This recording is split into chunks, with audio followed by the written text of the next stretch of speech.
Hello friends, welcome to my YouTube channel সত্য সালিকাস। তো তোমরা জানো দেশ জুড়ে E20 পেট্রোল নিয়ে ভীষণ বিতর্ক চলছে। আজকের এই ভিডিওতে তোমাদেরকে আমি বলবো E20 পেট্রোল ব্যবহারের বেনিফিটস, মেরিটস এবং ডিমেরিটস এই দুটো।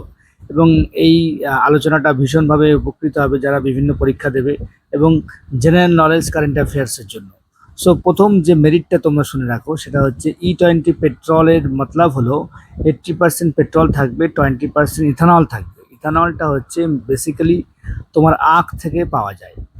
এক নম্বর মেরিট হবে আমাদের বিদেশ থেকে যে তেল আমদানি করতে হয় 20% কম আমদানি করতে হবে, কারণ আমরা পেট্রোলের মধ্যে 20% ইথানল যেহেতু মিশাচ্ছি, ওই জন্য আমাদের আমদানি কম করতে হবে এবং আমাদের বৈদেশিক মুদ্রা এতে সঞ্চয় হবে। দু নম্বর, সাপোর্টস ফার্মার, অর্থাৎ চাষিদেরকে প্রচুর পরিমাণে আখ চাষ করতে হবে, সেই আখ থেকে ইথানল তৈরি হয়, তার ফলে চাষিরাও তার দাম পাবে। 3 নম্বর, ক্লিনার বার্নিং, অর্থাৎ যত কম আমরা পেট্রোল ইউজ করব তত কম কার্বন মনোক্সাইড বাতাসে মিশবে, অর্থাৎ বায়ু দূষণটা রোধ হবে। 4 নম্বর, আমাদের রুরাল ইকোনমি বুস্ট হবে, কারণ আমাদের প্রচুর পরিমাণ আখ চাষ করতে হবে এবং আখ চাষে প্রচুর চাষিকে নিয়োজিত হবে এবং সেখান থেকে তারা ইনকাম জেনারেট করতে পারবে। 5 নম্বর, আমরা যে আস্তে আস্তে ব্যাটারি চালিত যানের দিকে এগোচ্ছি সেদিকেও একটা বড় পদক্ষেপ হবে। এবার আমি আলোচনা করব E20 পেট্রোল ব্যবহারের ডিমেরিটস নিয়ে।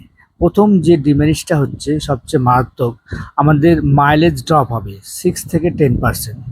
অর্থাৎ প্রথমে যদি 50 কিলোমিটার যেত এমনি পেট্রোলে, সেটা এখন যাবে 42 থেকে 43।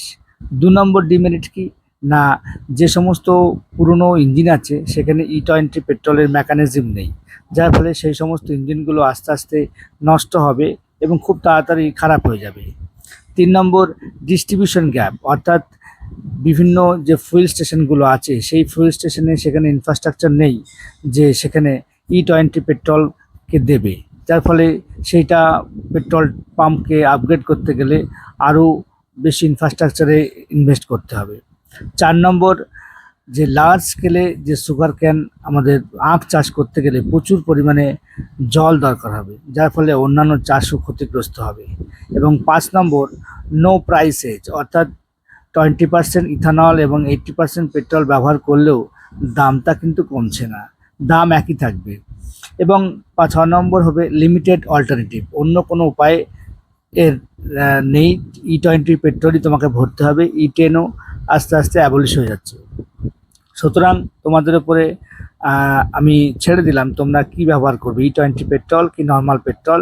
এবং এই E20 পেট্রোলের আরও যদি সম্বন্ধে তোমরা জানো আমার কমেন্ট বক্সে কমেন্ট করতে পারো। আমার ভিডিও কেমন লাগলো তোমরা বলতে পারো।